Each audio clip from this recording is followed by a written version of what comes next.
মুচমুচে টেস্টি কাদা চিংড়ি পকোড়া বানানোর জন্য কিছুটা কাদা চিংড়ি নিয়ে নিয়েছি, পেঁয়াজ কুচি, পেঁয়াজকালি কুচি, ধনেপাতা কুচি, কাঁচা লঙ্কা ও রসুন কুচি দিয়ে দিয়েছি। আর দিয়ে দিয়েছি 1 চামচের মতো আদা বাটা। ধনে, জিরে, হলুদ, লঙ্কা সব কিছু দিয়ে ভালো করে মেখে নেব। বেসনটাও পরিমাণ মতো দিয়ে দিয়েছি। দিয়ে এরপর ভালো করে মেখে নেব। ওই সাইডে ততক্ষণ ভাত বাড়তে থাকুক, আমি ফটাফট করে গরম গরম পকোড়াগুলো ভেজে নিই। এখানে তেল গরম হয়ে যেতে একটা একটা করে পকোড়া দিয়ে আমি ভালো করে ভেজে নেব।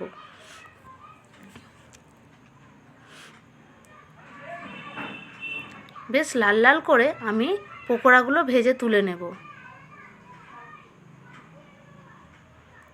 একটু পেঁয়াজ বেশি করে দিলে আর এই যে কাদা চিংড়ি যে গন্ধটা থাকে সেটাও আর ছাড়বে না গন্ধ।